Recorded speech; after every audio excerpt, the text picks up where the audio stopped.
আমরা এখন যে টুলসটা দেখব সেটা হচ্ছে দেখেন আইড্রপার টুলস মেইনলি, তারপর তার মধ্যে আছে আরও 4-5টা টুলস, সেগুলো দেখার ট্রাই করব।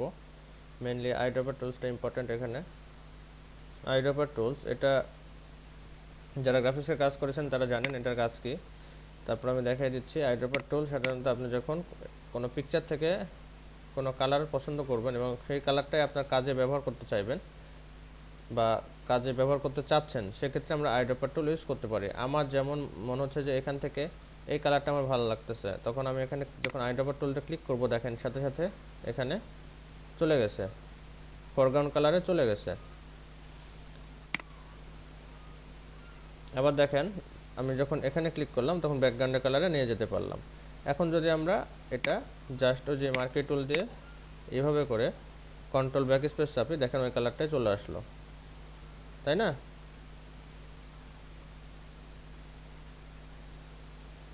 এক্ষেত্রে এক্ষেত্রে আরেকটা সহজ সিস্টেম হচ্ছে কন্ট্রোল অল্টার ব্যাক স্পেস দিলে আবার ফোরগ্রাউন্ড কালার আসবে। অল্টার ব্যাক স্পেস দিলে ফরগ্রাউন্ড কালার আসবে, সমস্যা নেই। অল্টার ব্যাক স্পেস দিলে আসবে, কন্ট্রোল ধরতে হবে না। আবার দেখেন আইড্রপার টুল আবার নিলাম। এখন আমার মনে হচ্ছে যে এই ব্ল্যাক কালারটা পছন্দ, দেখেন আমি ক্লিক করলাম, এখন কিন্তু ফরগ্রাউন্ড কালারে চলে গেছে। আমরা সবসময় জানি ওপরের কালারটা ফরগ্রাউন্ড কালার, তো যেটা সাফাফাই যে বিষয়টা তুললো, তো ফরগ্রাউন্ড কালারটা আপনি ব্যাকগ্রাউন্ডে ইউজ করতে পারেন। সেক্ষেত্রে আপনাকে অল্ট ব্যাক স্পেস চাপতে হবে। তাহলে ব্যাকগ্রাউন্ড কালারটা কি কন্ট্রোল ব্যাক স্পেস, আর ফরগ্রাউন্ড কালারটা হচ্ছে অল্টার ব্যাক স্পেস। তো এইভাবে দুইভাবে ইউজ করা যায়। তো এক কথায় আইড্রপার টুলটা ইউজ হয় আমাদের যদি কোনো কালার পছন্দ হয়ে থাকে কোনো পিকচার বা কোনো ইমেজ থেকে, সেই ইমেজটা ফটোশপে এনে আমরা সেই কালারটা ব্যাকগ্রাউন্ড রিলেটেড কাজে ইউজ করতে পারি, এটাই। তারপরে আমরা দেখতে পাচ্ছি 3D ম্যাটেরিয়াল আইড্রপার টুল। এই টুলসটা আমাদের সাধারণত সবসময় লাগবে না বা না লাগারই কথা। এখানে যারা 3D কাজ করে বা 3D নিয়ে কাজ করবে, যাদের পিসির কনফিগারেশন ভালো, তারা এটা নিয়ে কাজ করবে। সরি, যেমন আমি যদি এখানে একটা নিউ পেজ নেই, একটু দেখানোর ট্রাই করি তবুও।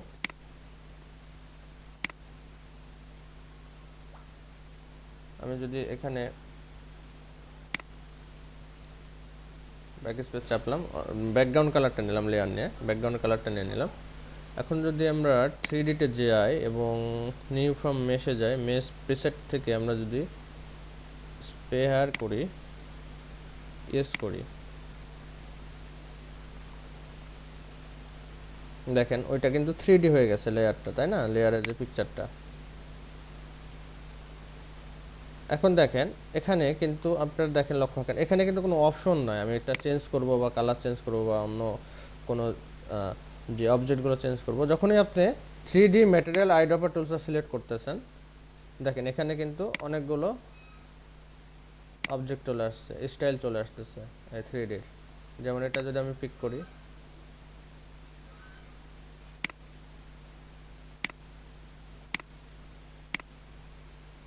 লোড নিচ্ছে না, এটা যদি পিক করি দেখি কি হয়। আচ্ছা এই পার থেকে পিক করে দেখি, এই তো হয়েছে, দেখেন হয়েছে। আবার এখান থেকে আপনি কালার চেঞ্জ করতে পারবেন।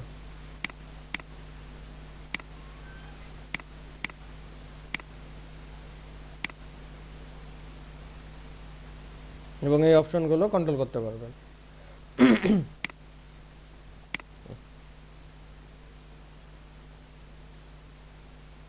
এটা জেনে থাকে ভালো, বাট যখন আপনি এই মেটারিয়ালসগুলো এটা নেওয়া অফ করে দেবেন, এখানে এই অপশনগুলো পাবেন না।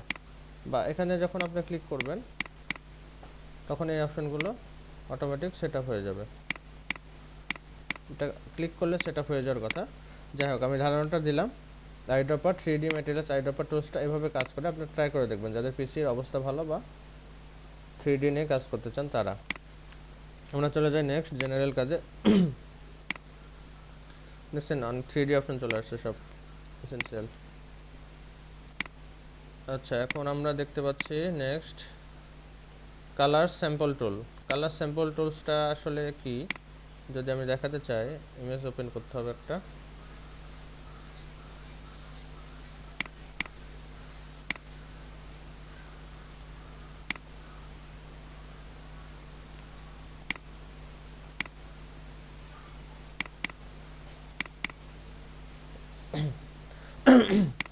কালার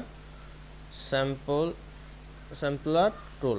তো দেখেন এখানে যখন আমি ক্লিক করতেছি, এখানে যখন ক্লিক করতেছি, এখানে যখন ক্লিক করতেছি, তখন কিন্তু দেখেন ইনফো দিচ্ছে না? ইনফো বক্স পাচ্ছেন?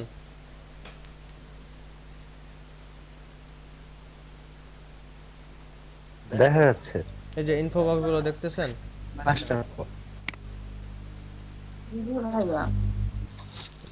এখন মনে করতেছেন আপনি যে এই রেড কালারটাই আমি ব্যাকগ্রাউন্ড কালার হিসেবে সেট করব বা ফরগ্রাউন্ড কালার হিসেবে সেট আপ করবো কোডগুলো নিয়ে। এখন আপনি যদি এখানে ক্লিক করে দেখেন, আচ্ছা আমি এটা কেটে দিলাম, আবার দেখাই।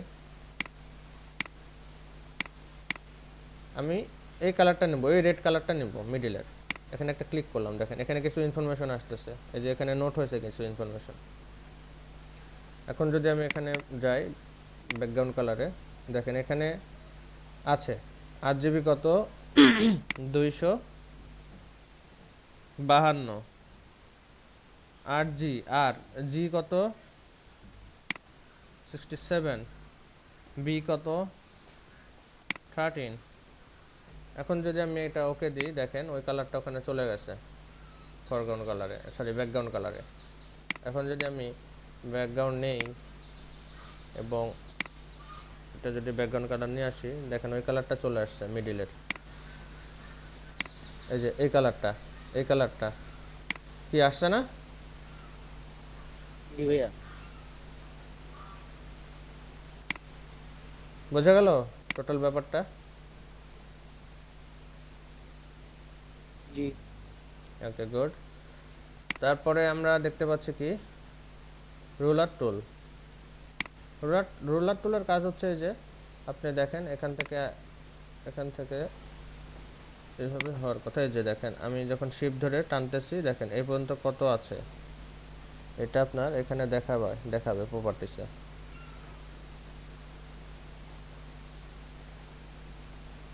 আবার এটা যদি এই পর্যন্ত টানেন,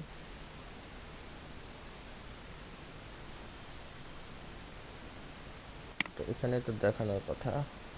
আচ্ছা দেখতেছি কি আসলো।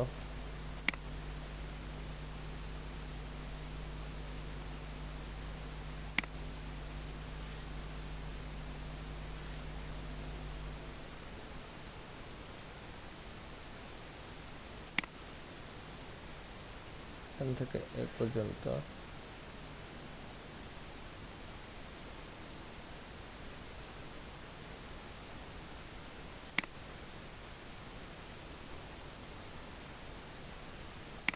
অ্যাকচুয়ালি দেখানোর কথা যে এই জায়গা থেকে এই জায়গা পর্যন্ত কতটুকু আছে এরিয়া।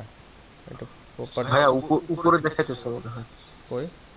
ও আচ্ছা আচ্ছা, আমি উপরে। আমি ভাবছি প্রপার্টিসে দেখাবে। হ্যাঁ দেখাচ্ছে অ্যাকচুয়ালি উপরে, হ্যাঁ রাইট। এই যে দেখেন এখান থেকে এই এরিয়া কতটুকু আছে সার্কেল, এখানে দেখাচ্ছে। দেখেন ওয়াইড আছে -614, হাইট আছে 468,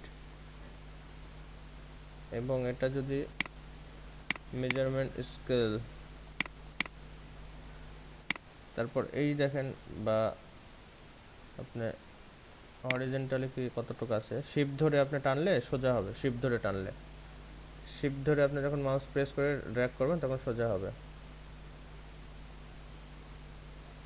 তো এখানে যে স্কেলিং করে আপনি পিকচারের যে ডিটেলস যেই কতটুকু এরিয়া কি আছে এটা আপনি দেখতে পারবেন এভাবে স্কেলিং করে।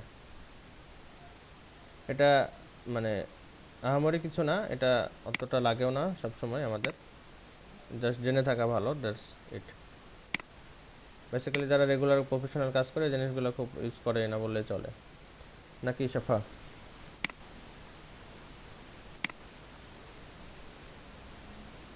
তারপরে হচ্ছে নোটস টুলের কাজটা কি? এই যে আপনি সাপোজ আপনি কাজ করতেছেন, এই যে আমার হচ্ছে সাপোজ যেমন আমি আপনাদের সাথে কাজ করতে করতে আমার একটা ফোন আসলো, অফিস থেকে একটা ফোন আসলো, যাই হোক। তো এই যে আমাকে কাজ কিন্তু ব্রেক দিয়ে হচ্ছে আবার আমাকে ফোনটা পিক করতে হলো, বা আপনার এমন কোনো ইম্পর্টেন্ট পারসন বা আপনার বস বা আপনার ক্লায়েন্ট আপনাকে ফোন দিয়েছে, তো আপনি ওই কাজটাই করতেছিলেন। এখন আপনার অলরেডি বুঝে গেছেন নোটস কথা শুনে, তো এখানে কি করবেন, এখানে কয়েকটা পয়েন্ট 1 2 3 এভাবে করে পয়েন্ট করে গেলেন। নেক্সটে আপনার কি কি প্ল্যান ছিল, যেমন লেয়ার 1 নিয়ে আপনি কাজ করবেন এর পরে, তারপরে তারপরে লেয়ার, তারপরে না হলে গ্রুপ লেয়ারে যাবেন, গ্রুপ লেয়ারে কাজ করবেন, এভাবে করে নোট করে রেখে গেলেন বা নোট করে চলে গেলেন। তাহলে কি হলো, জিনিসটা আপনি ভুললেন না কি কাজ করবেন। দেখা যাচ্ছে ফোনে কথা বলতে বা অন্যভাবে অন্য বিষয়ে ঢুকে গেলে এই জিনিসগুলো মাথা থেকে আউট হয়ে যায়, ডিটেলস কাজ তো। তো এভাবে করে আপনি এখান থেকে এই জিনিসটা নিয়ে নোট করতে পারবেন। বোঝা গেল?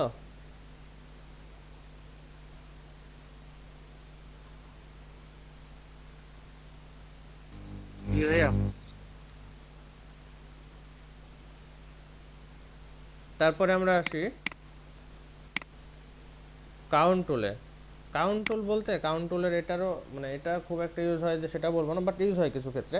যেমন কিছু ইমেজ আপনি যখন প্রিন্ট আউট করার জন্য পয়েন্ট আউট করবেন, সেক্ষেত্রে যেমন এভাবে ক্লিক করলে 1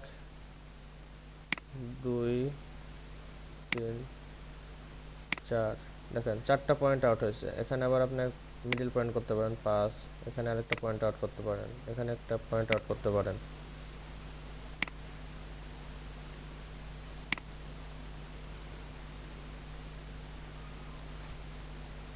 এখানে পয়েন্ট আউট করতে পারেন।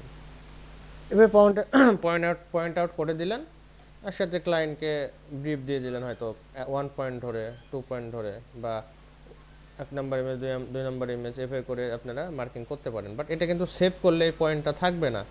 সেক্ষেত্রে আমাদের কি করতে হবে,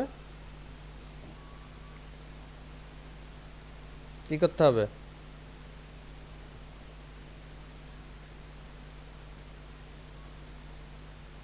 কি অ্যান্সার করেন না কেন কেন কেউ?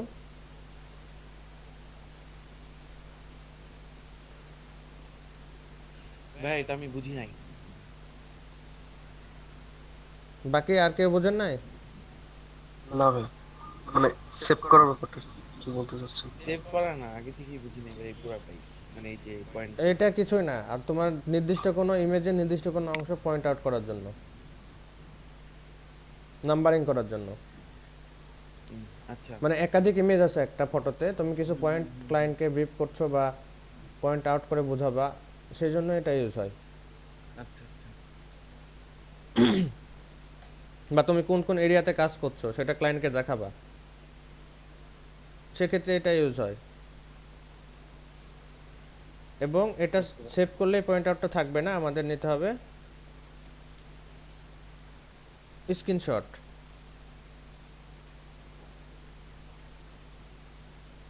স্ক্রিনশট অথবা যে কিবোর্ডে দেখেন PRNTSCRN, প্রিন্ট স্ক্রিন, সব সংক্ষেপে প্রিন্ট স্ক্রিন আছে লেখা, হ্যাঁ, সংক্ষেপে প্রিন্ট স্ক্রিন থাকবে কিবোর্ডে। ওটা চাপলে হবে, ওটা চেপে, ওটা যদি আমি চাপি এবং আমি যদি এখানে, F12 এর পাশের বাটন, হ্যাঁ, সোজা কথা উইন্ডোজ প্লাস F12 এর পাশের বাটন। স্ক্রল বাটনের পাশে আছে আমার ল্যাপটপে। আচ্ছা ল্যাপটপে তাইলে তো। তো এটা আপনারা এভাবে স্ক্রিনশট নিতে পারেন, অথবা লাইট শট নামে এখানে ডাবল ক্লিক করলে এভাবে করে আপনার স্ক্রিনশট রেক্টেঙ্গুলারে নিয়ে রেখে দিলেন বা ক্লায়েন্টকে পাঠিয়ে দিলেন। এটা ইম্পর্টেন্স টুলস না যেগুলো আমাদের সবসময় লাগবে। এখান থেকে আইড্রপার টুলসটা হয়তো সবসময় লাগবে আমাদের কালার চয়েসের ক্ষেত্রে। তো এগুলো মাথায় রাখলে হবে জাস্ট। আপাতত সবাই এই জিনিসগুলো প্র্যাকটিস করতে পারেন, এই আর কি। থ্যাংক ইউ সবাইকে।